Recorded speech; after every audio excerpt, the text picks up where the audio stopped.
So you might be asked to do this, make a prediction. And that's based on given data, right? So just keep that in mind. And we might need to go again to what's beyond the data. So if we need to predict what's beyond the data, what should we assume about the trends in the data? In other words, will there be a change or will it just be a continuation? Well, we should assume that it's a continuation. They don't tell us otherwise in predicting beyond. So assume that the trends will continue, and you would eliminate answers based on that.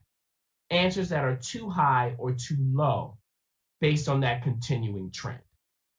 So from our previous example about exercise, remember we talked about the more you over-exercise, the worse your health will get. So that's a trend that should continue, and we can eliminate based on that.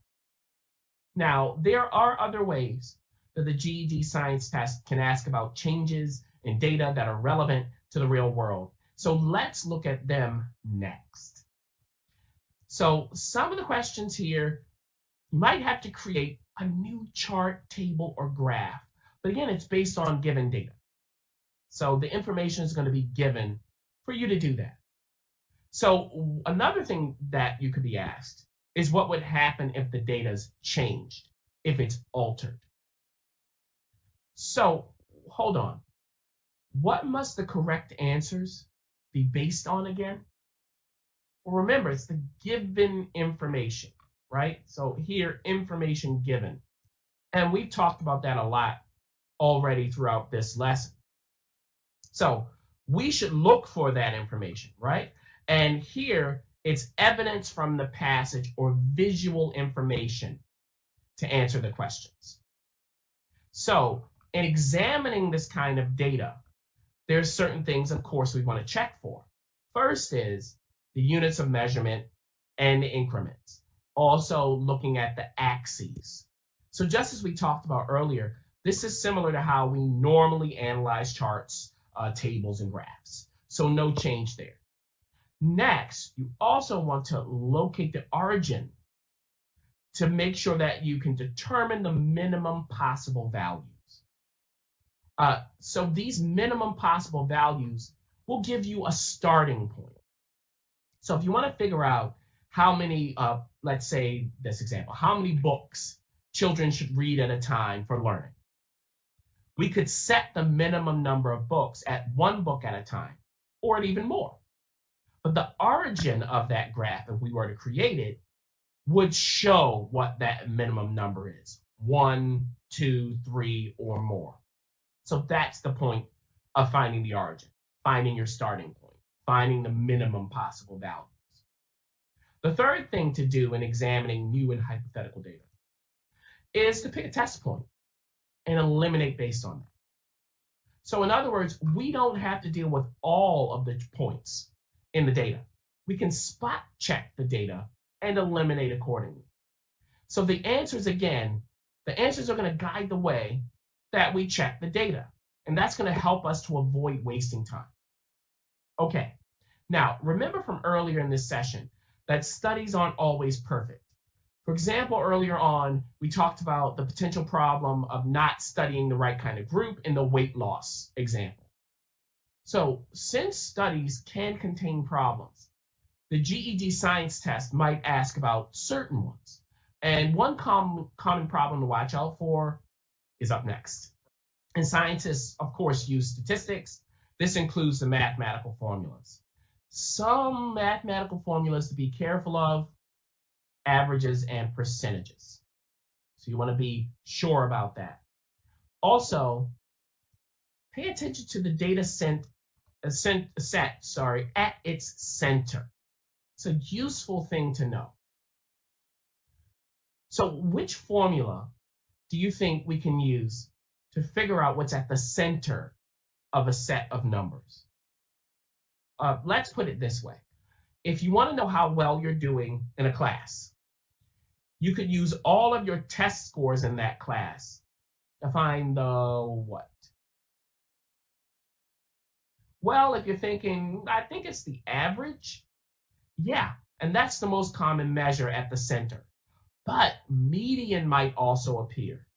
So be on the lookout for mean and average, same thing there, and the median. And to figure out the average, let me ask you this, what should you do? So let's say I have all of these test scores I mentioned before. What do I do with those test scores to find the average score? Well, think about that, and we're going to take this into the next slide, okay? So let's see that right now. So the average or the mean again, here it is. It's the sum of the terms divided by the number of terms. So just keep that in mind whenever you need to figure out the mean. It's this three-part formula. Average equals sum over number. Now, let's think about the median again. Think about that. Where in the list is the median? Is it the beginning, the middle, the end of the list? Well, we talked about it. It's the center. So this is the middle. The median is the middle term. But note what it's saying here. You can find that accurately when the data is arranged in order of least to greatest. So you want to make sure that the list of terms is in order first before you find the median. Another thing to keep in mind for median is if you have two middle values, the average of those two data points will get you to the median. So let's do an example. Let's say there's a family, and the family has 3 children, right? In that case, the middle child is the child with the median age. But if the family has 4 children, then the average of the 2 middle children's ages is the median. So if you have an odd number of terms, the middle term is the median. Again, the list has to be in order. But if you have an even number of terms, that's when you find the average of the 2 middle values to get to the correct median. All right, now, please note that both mean and median are described on the GED Math Formulas and Symbols Guide. So they will be there for you if you forget them. However, we now need to switch to a different statistical term that's actually not on that guide. So let's start with an example. Let's say that there are 3 kinds of ice cream at a store. There's chocolate, there's vanilla, and there's strawberry. And there are 10 containers of chocolate. So let's say we have 10C. All right. There are 15 for vanilla. Have that. And there are 5 for strawberry. Okay. Well, since vanilla has the most containers, it represents what term when it comes to statistics? Think about that. What term goes along with what appears the most? Well, that is the mode. It's the value that appears most often. So if we have a list that contains just basic numbers, let's say 1, 2, 2, and 3. That's in order. We can see it. What's this mode? It's 2, right? Now, some data sets, keep this in mind, don't have modes, while others may have more than one mode. So if the list contains 1, 2, 3, and 4, no mode. No term appears more than another term. But what about this list? Let's say I start my 1, 2, 2, 3 list and add another 3. What's the mode there? Well, in this case, it's 2 and 3. 2 appears twice, 3 appears twice, and they each appear more than the 1, 1. Okay? So in that case, 2 modes, 2 and 3 are the mode of the list 1, 2, 2, 3, and 3. Now, there's one more stat term to introduce. This also isn't on the formula guide, and that's range. So range, difference between largest and smallest. So what that means is it's largest minus smallest. Okay, so if I have my list from before, 1, 2, 2, 3, and 3, what's the range? Well, it would be the largest term, which is 3, minus the smallest term, which is 1, and that would mean the range is 2. So as you can see, range tells us how far apart the beginning and the end of a list are. Now, let's take a look at all of these terms together for one example set of numbers. So here it is. What you can do is pause the video. You can work through mode, median, range, and mean on your own. Then restart the video once you've done that, and we'll see the outcome.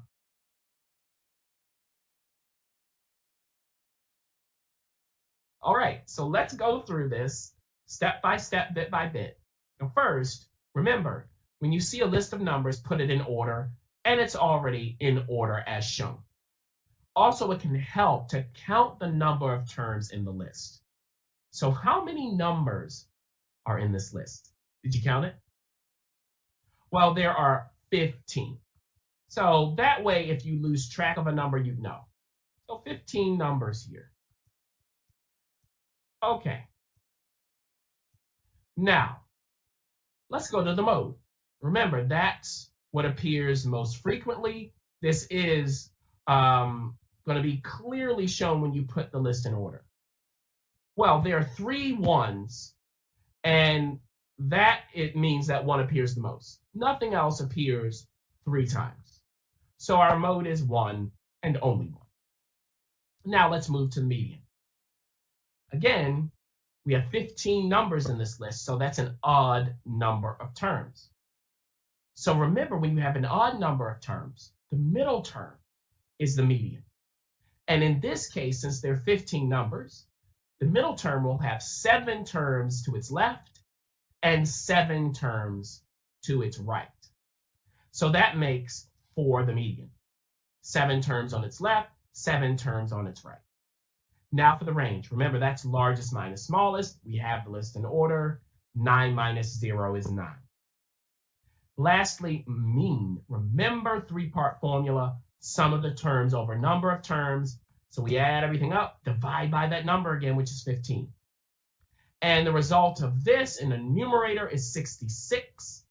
And 66 divided by 15, if you put that in your calculator, is 4.4. All right, great. Next, probability. Yeah. So probability is all about the chances. So that's what we want to focus on in particular. The chances that something will happen. So for example, whenever you look at or listen to a weather forecast, this is my favorite example. So we have weather. Keep in mind that weather goes along with probabilities. Knowing that there's a 50% chance of rain tomorrow is knowing the probability that it will rain tomorrow. Now, here's another example. Think about a game that people play that typically has a tiny probability of winning. Very, very small chance. And it typically comes with a big jackpot. Now, that game is the lottery, right? So the likelihood of winning the lottery is the same as the probability of winning the lottery.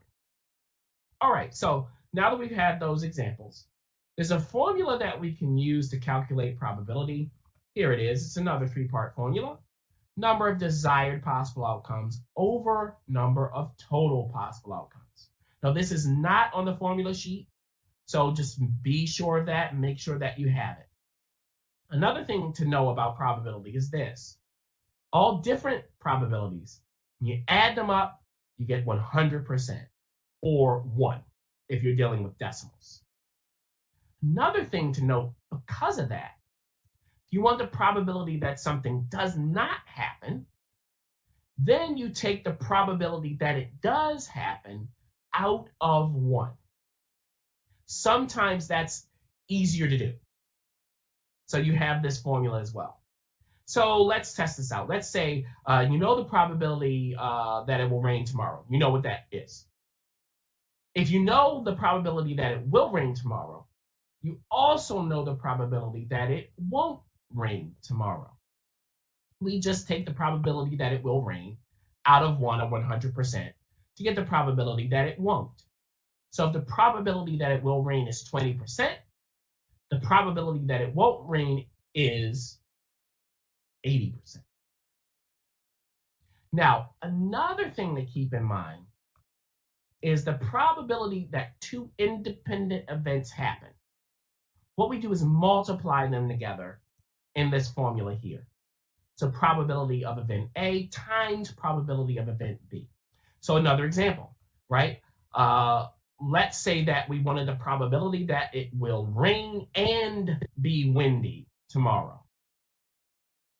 So if the probability that it will rain is 50%, and let's say the probability that it will be windy is the same, right? So it's 50% and 50%, or half and a half, because a half is a 50%. To put this together, the probability of both rain and wind, we multiply. And the outcome would be 1 times 1 is 1 over 2 times 2, which is 4. So 50% chance of rain, 50% chance of wind, together, the chance is 25% both wind and rain. Okay, so there we go. Remember, you can review any of these things on your own. Rewind the video, restart it. All of that's there so that you can master what's going on.